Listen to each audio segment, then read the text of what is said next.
Assalamualaikum warahmatullahi wabarakatuh. Tes satu dua. Tes satu dua.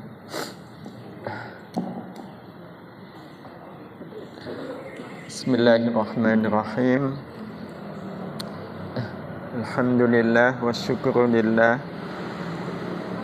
Thumma salatu wassalamu ala rasulillah Nabiyyina Muhammad ibn Abdillah wa ala alihi wa ashabihi wa mawalah. La hawla wa la quwwata illa billah, amma ba'd. Ibu-ibu majelis istiqamah yang dirahmati Allah, alhamdulillah, dengan izin Allah, pagi ini Allah Subhanahu wa ta'ala mempertemukan kita kembali di majelis kita ini persis tanggal 9 Rabiul Awal bulan Maulid 1446 Hijriah, bulan di mana Nabi kita Muhammad sallallahu alaihi wasallam lahir ke muka bumi ini.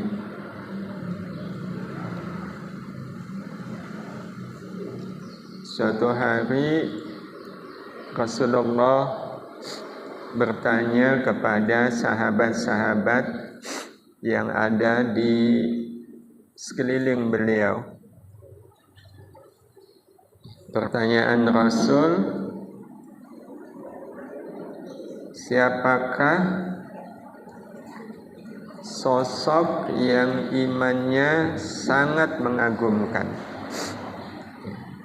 Begitu pertanyaan Rasulullah kepada sahabat. Ya. Siapakah sosok yang imannya sangat mengagumkan? Para sahabat menjawab. Nah, jawaban sahabat, malaikat. Jadi sosok yang imannya sangat mengagumkan, kata sahabat, adalah malaikat. Begitu dijawab malaikat, Rasul kemudian menyampaikan kalau malaikat bahasa Jawanya karuane. Apa, Bu? Karuan. Okay. Apa karuan bahasa Indonesianya?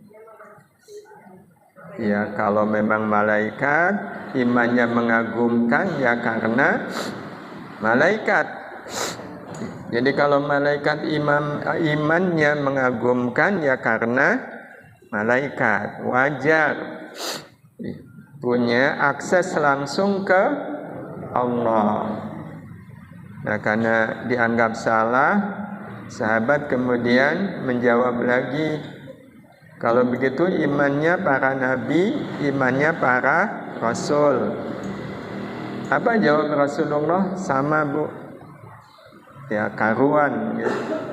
Kalau memang para nabi, para rasul, ya imannya mengagumkan.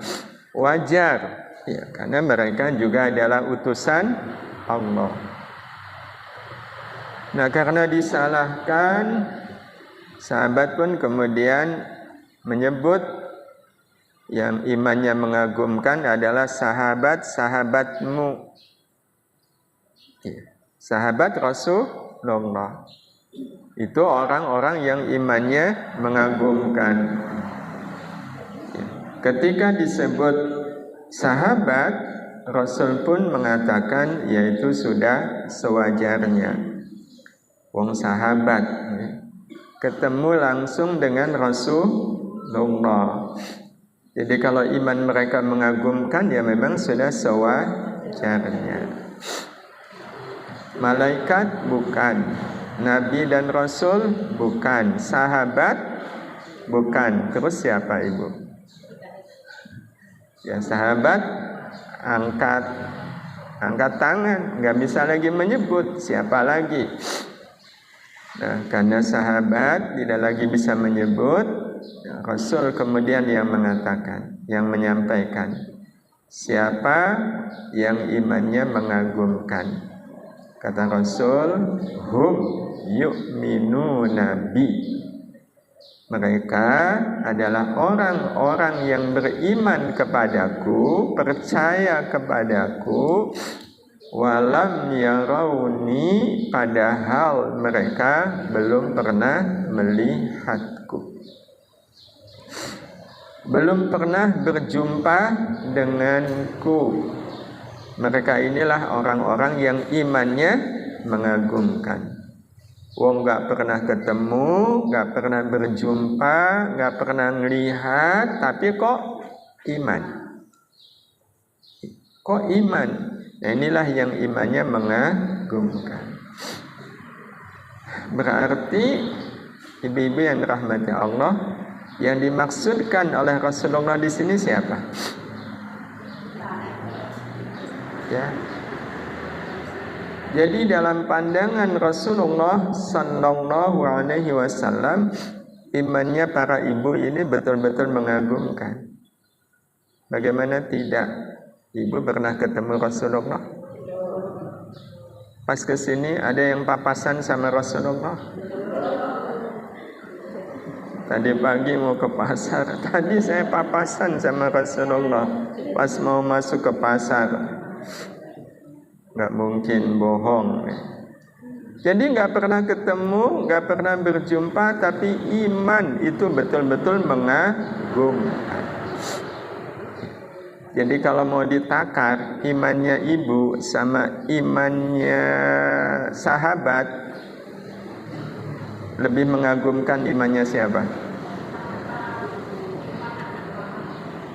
Lebih mengagumkan imannya siapa, Bu? Ya ibu. Kalau sahabat iman, ya karena ketemu dengan Rasulullah. Ya tadi karuan. Ibu gak pernah ketemu tapi kok beriman. Ini luar biasa. Betul ibu? Ya. Lain waktu, ya, Rasulullah sallallahu alaihi wasallam juga menyampaikan kepada sahabat, wadittu anni laqitu ikhwani. Itu di lain waktu ibu. Wadittu, aku rindu, aku kangen, anni laqitu, aku bisa ketemu ikhwani dengan saudara-saudaraku. Aku rindu ketemu dengan saudara-saudaraku. Itu disampaikan ke sahabat. Kalau Rasul mengatakan aku rindu kepada saudara-saudaraku, ikhwani, berarti yang dimaksudkan dengan ikhwani itu ada nggak di situ ibu? Nggak ada. Ya, kan kalau rindu mesti yang dirindukan tidak ada. Nah, sahabat itu kan setengahnya cemburu. Kok Rasulullah rindu dengan saudara-saudara beliau? Maka sahabat kemudian mengatakan, ya Rasulullah,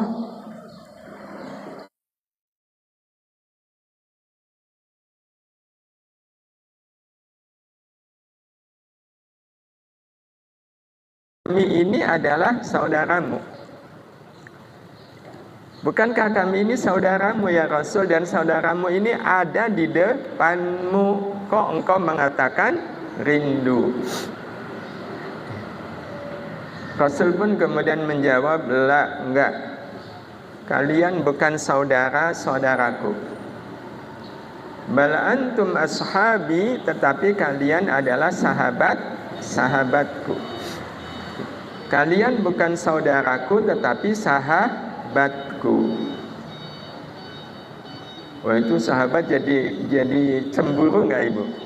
Cemburu. Kalau Rasul ternyata rindunya kepada ikhwan, bukan kepada sahabat. Penasaran, sahabat pun kemudian bertanya, "Idzan man ikhwanuka ya Rasulullah?" Kalau begitu, siapakah yang kau maksudkan dengan saudaramu? Siapa yang kau maksudkan dengan ikhwanuka? Ditanya seperti itu, jawaban Rasul sama dengan yang pertama tadi, Ibu. Ikhwani alladzina lam yarawni wa yu'minuna bi. Saudara-saudaraku adalah orang yang tidak pernah melihatku, tidak pernah berjumpa denganku, tetapi mereka beriman kepadaku. Mereka iman kepadaku, iman kepada Rasulullah. Lagi-lagi hadis Rasul yang kedua ini juga menunjukkan siapa ikhwan yang dimaksud oleh Rasul, Ibu. Ibu. Iya, karena ibu tidak pernah ketemu Rasulullah tapi beriman kepada beliau. Berarti saat ini kita semua adalah orang-orang yang sedang dirindukan oleh Rasulullah. Karena kerinduan Rasulullah itu tidak hanya ketika beliau masih di dunia. Saat ini beliau memang sudah tidak ada di dunia. Beliau sudah berpindah ke Rafiqul A'la, ke tempat yang lebih baik. Ada di alam di mana beliau sedang berada saat ini. Tapi kerinduan Rasulullah masih berlaku nggak saat ini, Ibu? Masih. Pertanyaannya, kalaulah Rasulullah rindu kepada ibu, ibu merasakan kerinduan Rasulullah nggak? Merasakan. Bukti merasakannya apa, Ibu?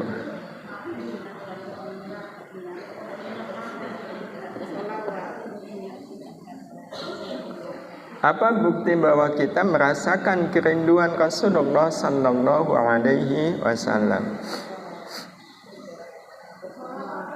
Banyak salawat. Ibu, ketika ibu banyak salawat itu karena apa, Ibu? Rindu. Tapi ada nggak orang yang memperbanyak baca salawat biar rezekinya mudah? Amalkan salawat, Bu. Saya kok pengen beli motor ya. Salawat ini saja. Nggak punya duit, banyak-banyakin baca salawat. Berarti orang yang baca salawat karena uangnya sedikit, itu waktu baca salawat yang ada dalam kerinduannya ke Rasul atau ke uang? Ke uang. Ya. Jadi kalau kita butuh uang, itu yang nyari aja uangnya. Ya. Tidak usah baca sholawat. Tapi kalau nyari uang sambil baca sholawat ya baik-baik saja. Tapi kalau baca sholawat niatnya biar rezekinya banyak, kasihan Rasulullahnya. Kasihan Rasulullah, ya. Tapi kan nggak salah, betul. Tapi kan nggak enak sama Rasulullah. Jadi kita baca sholawat itu wujud cinta kita, rindu kita kepada Rasulullah Sallallahu Alaihi Wasallam. Sehingga waktu baca sholawat itu yang dirasakan ya kerinduan, dan tidak narget, iya. Sholawatnya harus 100 kali, enggak. Pokoknya ketika baca sholawat itu yang terasa, aku rindu kepadamu ya Rasul. Ya Allah, sampaikan salam cinta kami, salam rindu kami kepada Rasulullah Muhammad Sallallahu Alaihi Wasallam. Ibu-ibu yang dirahmati Allah Subhanahu Wa Taala, rindu Rasulullah, apa wujudnya? Rasulullah kita tahu adalah sosok yang amat sangat mulia dalam pandangan Allah. Sosok yang mulia dalam pandangan Allah. Ya. Disebutkan ya, di beberapa ayat di Quran. Wa innaka la'ala khuluq.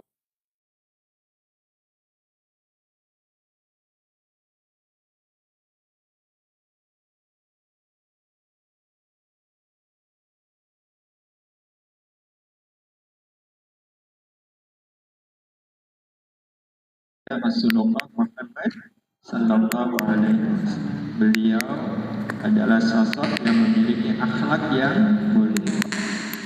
Karena itu Allah punya maksud menghadirkan beliau untuk kita. Apa maksudnya? Laqad kana lakum fi Rasulillahi uswatun hasanah. Sungguh dan sungguh telah datang untuk kalian Rasulullah yang beliau didatangkan untuk kita agar menjadi uswatun hasanah, menjadi teladan yang baik, teladan yang baik, yakni teladan dalam rangka menjaga kita agar selamanya kita menjadi manusia yang mulia, agar selamanya kita menjadi manusia yang mulia. Kenapa? Sebab aslinya manusia itu makhluk yang baik atau mulia. Manusia itu dihadirkan oleh Allah Subhanahu wa taala ke muka bumi sepenuhnya dihadirkan sebagai makhluk yang mulia. Dihadirkan sebagai makhluk yang mulia. Kenapa mulia? Allah menyampaikan di surat Al-Isra ayat 70. Wa laqad karramna bani Adam. Sungguh dan sungguh kami telah memuliakan Bani Adam. Siapa Bani Adam? Manusia. Jadi Allah sendiri yang menyatakan bahwa kami telah memuliakan manusia. Bahasa yang dipakai oleh Allah adalah memuliakan, bukan memberi kemuliaan, bukan. Karena antara memuliakan dengan memberi kemuliaan itu memiliki arti yang berbeda. Kalau memberi kemuliaan, belum tentu yang diberi kemuliaan pasti mulia. Tapi kalau sudah memuliakan, berarti yang dimuliakan akan termuliakan. Jadi sama dengan dokter memberi obat kepada pasien, dengan dokter mengobati pasien. Sama enggak Ibu? Kalau memberi obat, belum tentu pasiennya terobati. Tapi kalau mengobati, ya secara otomatis pasiennya terobati. Allah memuliakan manusia, akan Allah menyebut kami, ya. Kami, aku, Allah telah memuliakan manusia. Berarti logikanya kemuliaan manusia itu pasti nggak Ibu? Pasti. Karena yang memuliakan adalah Allah. Kalau yang memuliakan Allah itu berarti pasti. Dan kita tahu salah satu sifat Allah, sifat wujud, qidam, Baqa. Apa artinya baqa? Kekal. Nah, kalau Allah memuliakan manusia, berarti pemuliaan Allah kepada manusia itu memiliki sifat kekal, abadi. Kemuliaan yang Allah berikan kepada manusia adalah kemuliaan yang sifatnya abadi, karena yang memuliakan adalah zat yang maha kekal. Nah, kalau begitu, ibu-ibu yang dirahmati Allah, kita bisa katakan ya, bahwa mulia itu memang sudah menjadi kodrat dan fitrah hidupnya manusia. Kodrat dan fitrahnya hidup manusia itu mulia. Berarti kalau ada orang yang tidak mulia, dia sudah menyalahi fitrah dan kodratnya sebagai manusia. Mulia di sini berarti mulia kata-katanya, mulia ucapannya, mulia pikirannya, mulia tindakannya. Itu manusia. Manusia yang betul-betul manusia. Jadi apapun yang dilakukannya adalah mulia. Menjadi orang yang mulia. Itu yang namanya manusia. Sesuai dengan apa yang sudah dimaklumatkan oleh Allah di surat Al-Isra ayat 70 tadi. Walaqad karramna bani Adam. Berarti kita memang harus menjaga kemuliaan ini. Cara kita menjaga kemuliaan, inilah baiknya Allah ke kita. Dihadirkanlah sosok bernama Rasulullah Muhammad sallallahu alaihi wasallam yang keseluruhan hidup beliau adalah kemuliaan. Kita umat Rasulullah. Dan kalau kita adalah umat Rasulullah, ya berarti kita harus mulia sebagaimana yang dicontohkan oleh Rasulullah Muhammad sallallahu alaihi wasallam. Berarti ibu yang dirahmati Allah Subhanahu wa taala, kalau kita sebatas menjadi orang baik sudah cukup belum? Belum. Bahkan ibu yang dirahmati Allah, kita bisa jamin bahwa dalam hidup ini sebenarnya tidak ada yang namanya orang baik. Orang baik itu tidak ada. Kalaupun ada, itu adanya cuma dalam teori. Jadi dalam teori itu dikenal adanya orang baik, tapi nanti pada prakteknya kita hanya akan menemukan dua kemungkinan. Kemungkinan pertama adalah orang baik yang tidak baik, orang baik tapi tidak baik. Atau yang kedua, orang baik yang sangat baik. Sedemikian sangat baiknya, maka yang tepat akhirnya disebut sebagai orang mulia. Kalau orang baik dalam artian cuma baik, itu tidak ada. Itu tidak ada. Contohnya ibu sajalah. Ibu kalau senyum ke orang, itu menunjukkan ibu orang baik atau orang yang nggak baik? Baik. Tapi kemarin ibu senyum sama orang itu manyun, Bu. Orang itu tidak membalas. Besoknya ibu ketemu lagi dengan orang itu.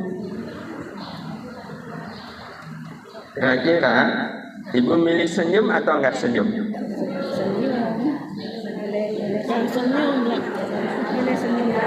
Kalau milih nggak senyum itu namanya ibu orang apa? Iya, baik. Orang jelek. Orang tidak baik. Berarti ibu hanya akan senyum kalau ada hasilnya. Betul? Senyum dibalas senyum, itu berarti ada hasilnya nggak? Ada. Tapi ketika tidak ada hasilnya, nggak senyum. Betul? Padahal kalau ibu tetap senyum kepada yang manyun, ibu disebut sebagai orang apa? Iya. Iya. Lantas kenapa nggak senyum? Jengkel. Kedongkol. Kalau kita sialatnya. Ibu, kalau ibu berbuat baik kepada orang yang baik sama ibu, ada pahalanya nggak, Bu? Ada. Kalau ibu berbuat baik kepada orang yang tidak baik kepada ibu, ada pahalanya? Ada pahalanya. Mana yang lebih besar pahalanya? Yang tidak baik, betul? Dan ibu kalau dapat pahala, pengennya yang banyak atau sedikit? Banyak. Ibu sendiri yang bilang, loh. Kalau betul, berarti ibu lebih tertarik berbuat baik kepada orang yang baik atau orang yang nggak baik? Orang yang nggak baik. Orang yang nggak baik. Yang baik? Yang nggak baik. Yang nggak baik? Ya kita baiki terus gitu. Teorinya berbuat baik kepada yang tidak baik pahalanya lebih banyak. Teorinya, prakteknya enggak. Itu kira-kira kenapa, Ibu? Manusiawi. Baik.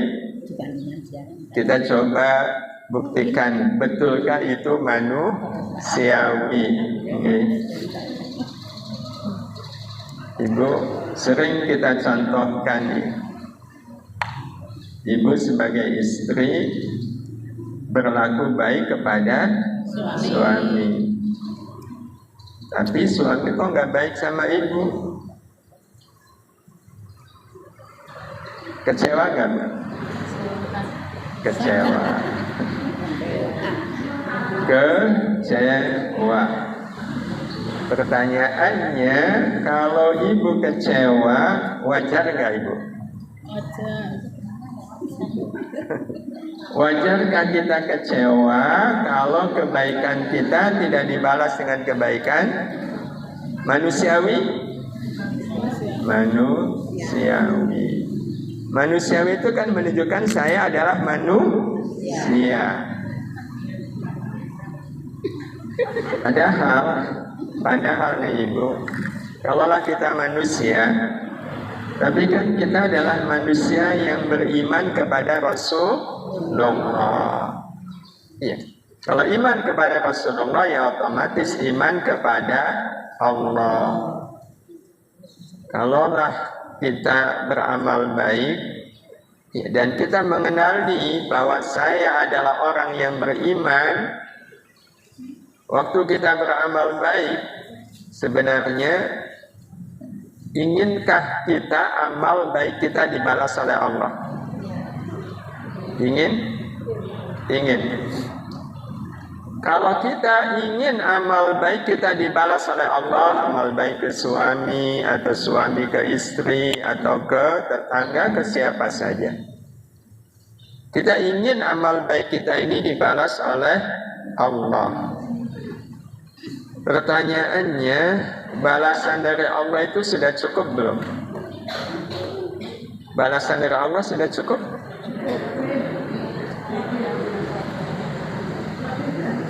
Sudah cukup atau lebih dari cukup? Kalau balasan dari Allah lebih dari cukup, berarti logikanya kita masih butuh balasan dari selain Allah, enggak Ibu? Kalau enggak, Kenapa kecewa? Kenapa kecewa? Ini mumpung kita bulan Maulid ya, mudah-mudahan kita tercatat orang yang jujur di dalam iman. Nah, kalau menganggap balasan dari Allah kurang, itu sebenarnya cacat iman, Ibu. Cacat iman. Loh, cacat imannya di mana? Kalau merasa balasan dari Allah belum cukup, berarti balasan dari Allah masih kurang. Kalau balasan dari Allah masih kurang, sama dengan menganggap Allah punya kurang. Itu aslinya cacat iman, bukan? Ya. Itu cacat iman. Inilah ibu-ibu yang dirahmati Allah Subhanahu wa taala yang harus kita luruskan. Karena tanpa kita sadari, kita masih punya PR tentang iman kita ini. Masih punya PR tentang iman. Padahal kita besok mati, yang paling penting kita bawa iman. Iman yang apa, Ibu? Iman yang utuh atau iman yang banyak cacatnya?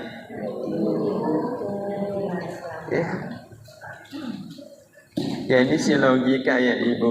Ibu kalau mau menghadap seseorang yang sangat Ibu hormati, sangat Ibu muliakan, terus Ibu bawa pisang. Mungkin nggak pisang yang ada cacatnya?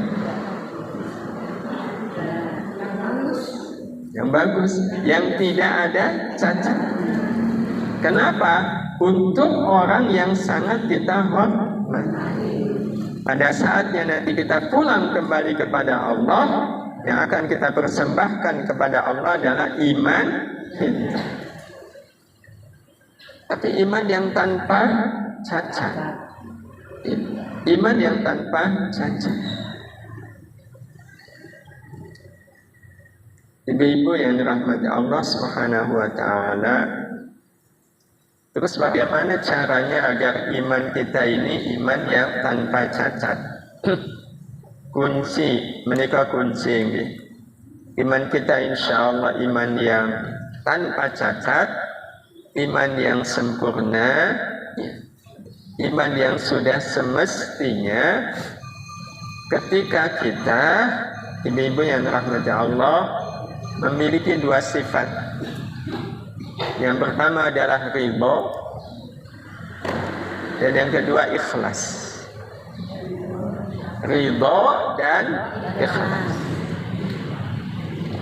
Itu kunci iman kita, insya Allah iman yang sempurna. Ridho dan ikhlas. Namun kali ridho dan ikhlas.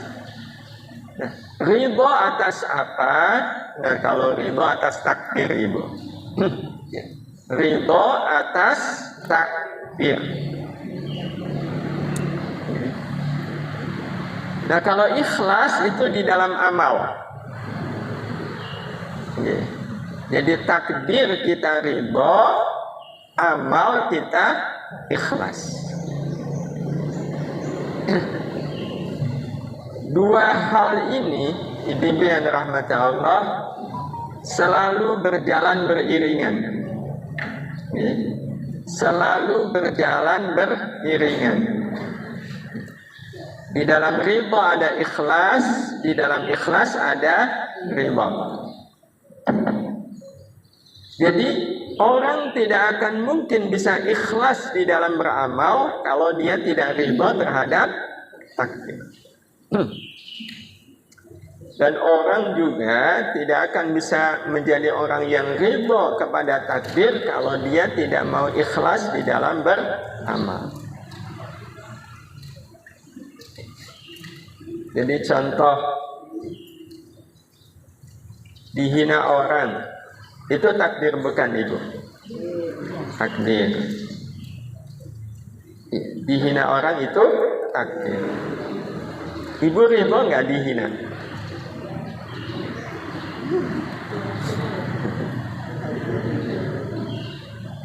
Begitu kita nggak ridho dihina, mungkin nggak kita bisa ikhlas? Bisa? Nggak bisa. Iya, nggak akan bisa. Jadi ridho dan ikhlas itu ibarat kaki, Ibu.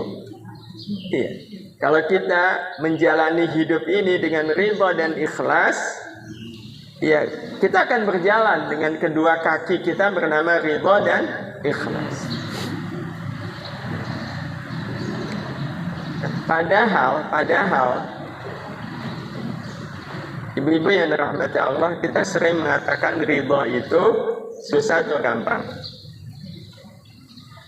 Susah. Ikhlas? Lebih susah.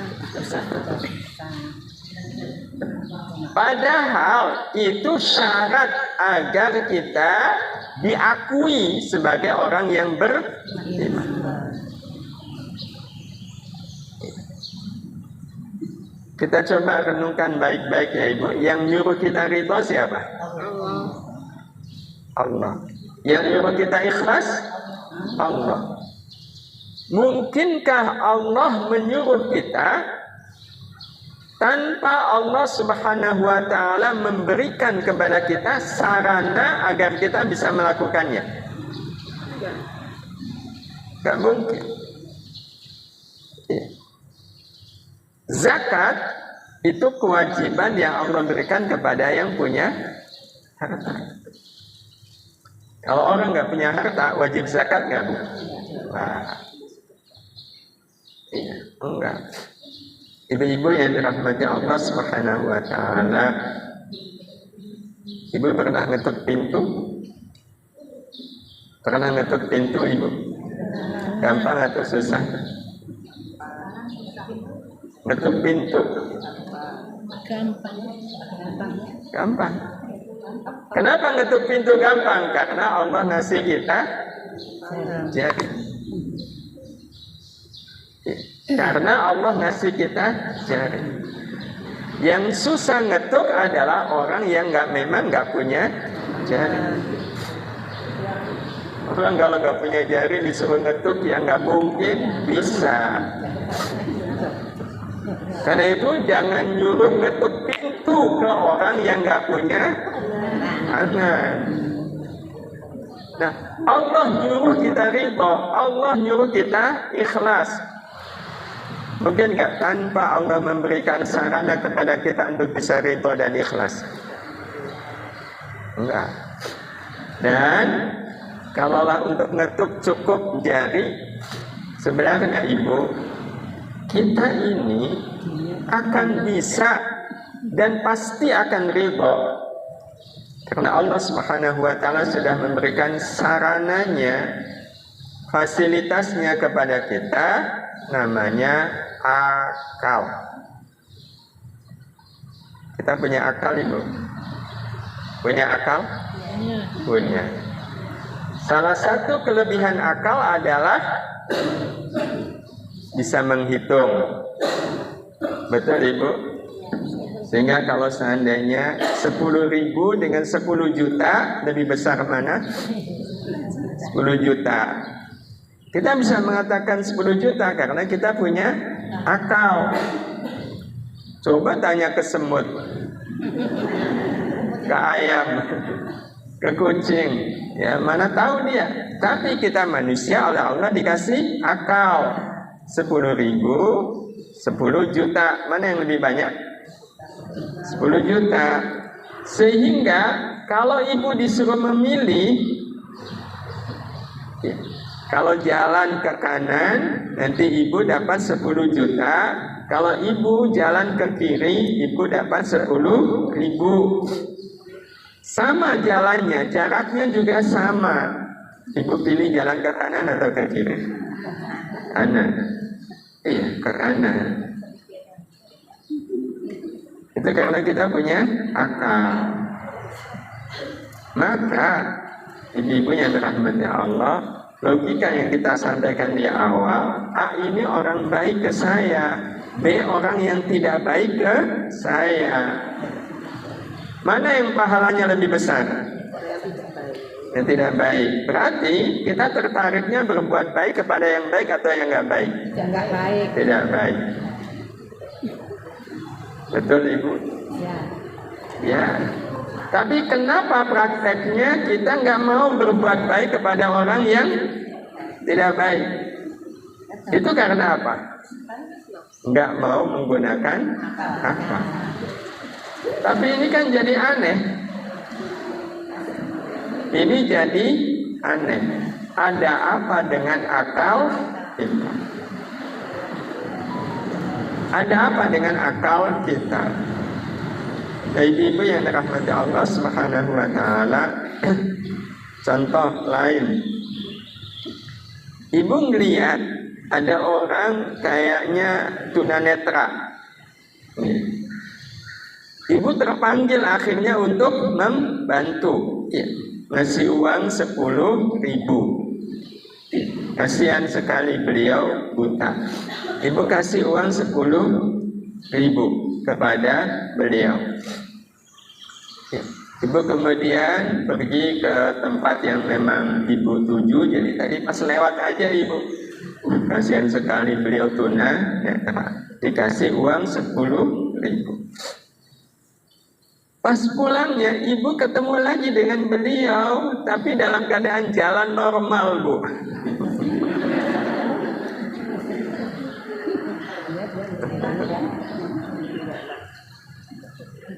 Bu, apa yang kemudian terjadi dengan kita ke beliau? Ngapusi. Iya, terima kasih Ibu sudah mewakili suara yang lain. Ya mangkel saya ngapusi. Ibu, kalau kita menyimpulkan dia ngapusi, maka lanjutannya apa? Rugi saya nolong dia, percuma saya nolong dia, betul? Kalau itu yang kemudian menjadi kesimpulan kita, pertanyaannya, Ibu siapa yang diuntungkan? Siapa yang diuntungkan? Ibu dapat untung nggak? Loh kalau nggak dapat untung kenapa dilakukan? Iya, jengkel tapi ibu untung atau rugi? Untung. Padahal kita oleh Allah dikasih akal. Akal itu tuntunannya mengajak kita rugi atau untung? Kalau kita pakai akal, akal kita ini ngajak kita ke hal-hal yang menguntungkan atau merugikan. Terus kenapa kita jengkel sama beliau? Loh, manusiawi. Ibu dirugikan itu senang atau nggak senang? Kalau rugi itu manusiawi, kira-kira siapa manusianya? Dagang rugi, alhamdulillah, itu manusiawi nggak? Enggak. Tapi ini kan yang menjadi catatan kita. Kenapa kita mangkal sama beliau? Kenapa kita nggak punya pikiran? Kan akal itu gunanya berpikir. Apa yang ada dalam pikiran kita? Ya Allah, dia sampai pura-pura buta untuk membuat saya akhirnya mau membantu beliau.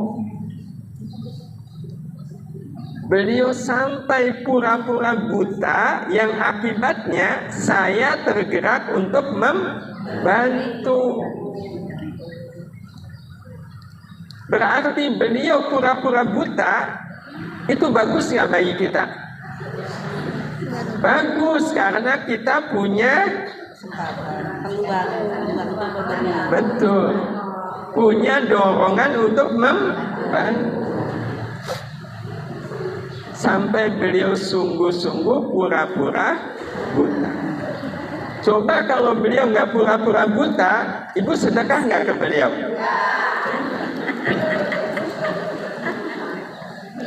Bahwa kemudian beliau sekarang nggak lagi buta, berarti waktu beliau buta itu kan adalah ikhtiar beliau agar kita mau sedekah.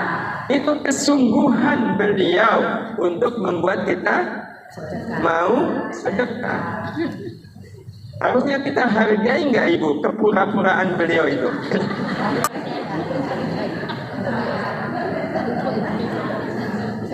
Kenapa pikiran kita nggak ke situ?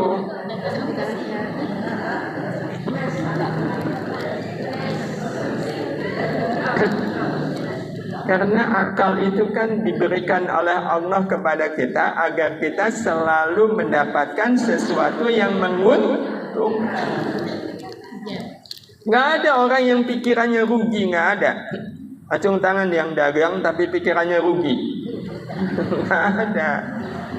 Allah memberikan kepada kita akal agar dengan akal ini kita selalu mencari yang menguntungkan. Kalau merugikan diambil atau nggak diambil? Diambil atau nggak diambil? Enggak.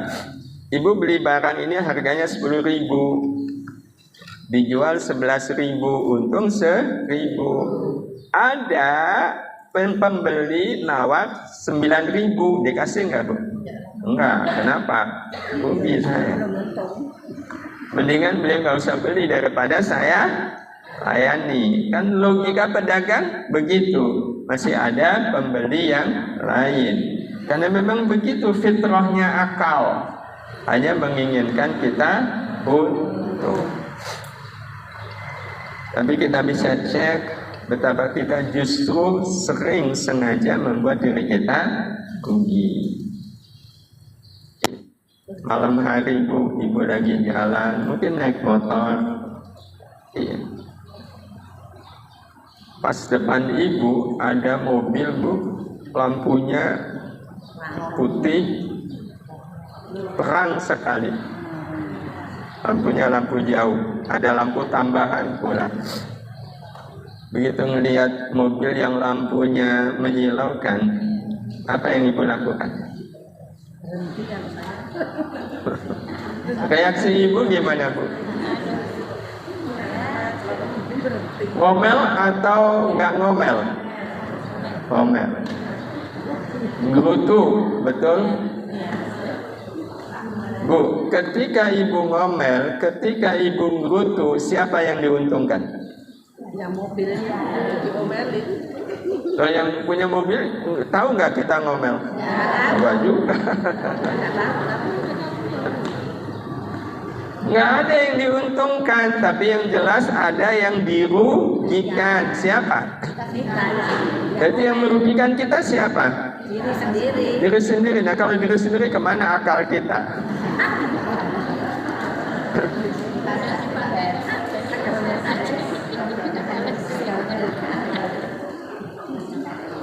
Jadi ibu-ibu yang dirahmati Allah Subhanahu wa taala, silau itu sebenarnya masalah nggak ibu?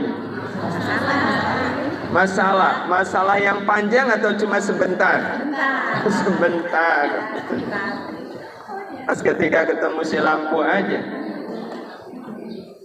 Kalau seandainya pikiran kita begini bu, waktu melihat ada mobil yang lampunya terang sekali itu, tapi yang ada dalam akal pikiran kita, itu yang punya mobil, pasti senang sekali dia naik mobil. Salah gak ibu? Kita punya pikiran itu yang sedang nyupir mobil pasti senang karena lampunya terang. Betul gak ibu?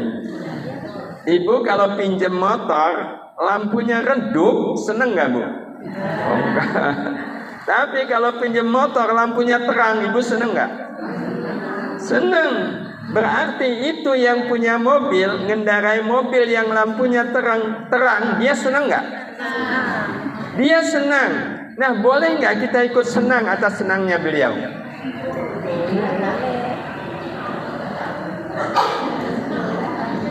Itu yang punya mobil pasti senang sekali dia mengendarai mobil karena lampunya terang. Kita ikut senang. Nah, ikut senangnya kita itu menunjukkan kita orang apa? Orang mulia. Tapi kalau jengkel, mangkel tadi kita orang apa? Jelek, belum baik. Orang yang belum baik. Ya, yang belum punya iman. Ya, betul. Sama dengan tadi, ngasih sedekah ke orang buta, tapi kemudian kita ngelihat dia bisa jalan dengan baik, kita mangkel, kita orang apa? Orang baik yang belum baik. Saya bayangkan kalau kita kesimpulannya, ya Allah, ya sungguh-sungguh sekali berpura-pura buta, sehingga saya akhirnya bisa sedekah. Saya nggak bisa membayangkan kalau dia nggak pura-pura sedekah, nggak pura-pura buta, saya pasti tidak sedekah. Kita orang apa? Mulia. Ibu-ibu yang dirahmati Allah Subhanahu wa taala, itu sebenarnya tujuan dari Allah menghadirkan kita ke muka bumi ini sebagai orang mulia. Nah, terus apa cara paling mudah agar kita bisa menjadi orang mulia? Mungkin sebagai penutup ini Ibu, kita ingin menutup majelis kita ini dengan, karena ini ada kaitan dengan Maulid Nabi Sallallahu Alaihi Wasallam. Saya ingin sampaikan sebagai penutup hadis Nabi Sallallahu Alaihi Wasallam. Beliau bersabda begini Ibu, sayati zamanun ala ummati. Sayati akan datang, zamanun satu zaman, akan datang satu masa, satu zaman, ala ummati atas umatku. Akan datang satu zaman, satu masa atas umatku. Yafiruna minal ulama. Mereka lari dari ulama, menjauh dari ulama wal fuqaha dan fuqaha. Kalau Rasul mengatakan sayati, berarti ini belum terjadi di masa Rasul. Terjadinya suatu zaman nanti, kata Rasul, umatku akan menjauh ulama, meninggalkan fuqaha. Dari apa yang dikatakan oleh Nabi Sallallahu Alaihi Wasallam tadi, Ibu, sepertinya yang dikatakan oleh Rasul sudah terjadi belum di zaman kita ini? Sudah. Ya. Sudah terjadi di zaman kita ini. Ibu yang dirahmati Allah Subhanahu wa taala, ini baru dirilis kemarin Ibu. Survei tentang komitmen kaum muslimin untuk melaksanakan sholat. Sholat itu kan kalau digambarkan tubuh itu seperti wajah. Sholat itu adalah wajah kehidupan seorang muslim. Jadi sama kita kalau melihat orang, yang kita lihat apanya, Bu? Wajahnya. Maka seorang muslim pertama kali yang dilihat adalah salat. Yang dilihat adalah salat. Dan ini memang sudah menjadi patokan. Ibu, kalau ada orang yang mau ngelamar, maka orang-orang zaman dahulu itu biasanya yang pertama kali dilihat apanya? Salatnya. Orang zaman dulu. Dan orang zaman dulu yang masih ada di masa sekarang. Walaupun di zaman sekarang kalau ada yang ngelamar itu yang dilihat apanya, Bu? Kekayaannya, pendidikannya. Padahal sholat itu wajah kehidupan seseorang. Nah, survei terakhirnya menyebutkan komitmen kaum muslimin zaman sekarang, ternyata di antara berapa juta kaum muslimin yang ada di Indonesia, ada 200-an juta, itu yang masih mau sholat jumlahnya tinggal 38,9%. Itu yang sholat tuh, yang mau sholat. Belum nanti lagi kalau dihitung yang sholatnya tepat waktu. Belum lagi nanti sumpahnya sholatnya yang khusyuk, nggak tahu tinggal berapa gitu. Ini cuma sekedar yang masih mau sholat itu 38,9%. Ya, nggak sampai 40, 39 kurang persen. Tentu ini fenomena yang menyedihkan tentu. Betapa kalau sampai nggak sholat itu sebenarnya tanda apa Ibu? Ya bagian dari meninggalkan ulama.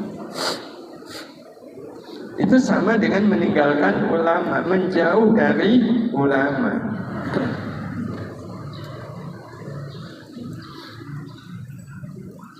Bahkan sekarang nggak hanya menjauh, ya. Ada juga yang sampai mencela.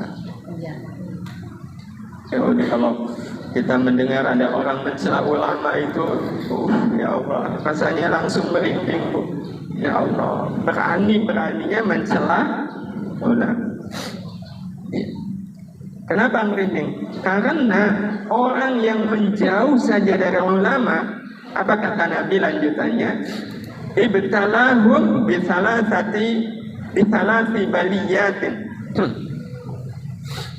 Allah akan timpakan musibah dengan 3 musibah. Jadi nanti akan ada 3 musibah kalau orang sudah lari dari ulama.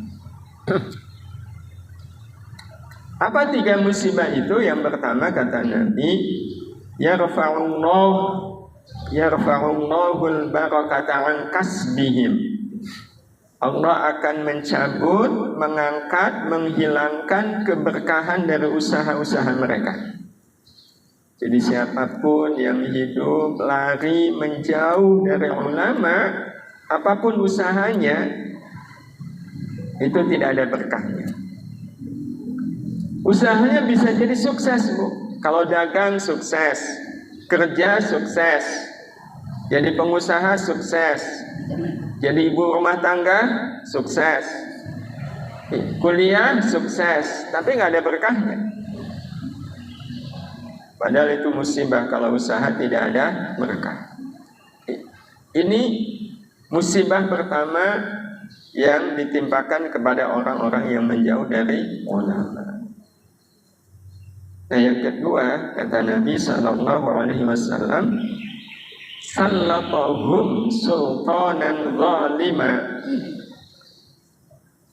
Allah akan kuasakan untuk mereka sultanan zalima, pemimpin yang zalim. Jadi kenapa akhirnya menjadi pemimpin itu zalim? Nah, kalau yang jadi pemimpin zalim itu yang kena.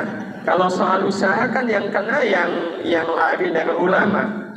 Tapi kalau sudah yang jadi penguasanya, pemimpinnya adalah pemimpin yang zalim, itu yang kena siapa? Oh, semuanya. Ya, walaupun insya Allah kalau kita tetap mendekat kepada ulama, kita dilindungi oleh Allah Subhanahu wa Ta'ala dari segala kezaliman siapapun.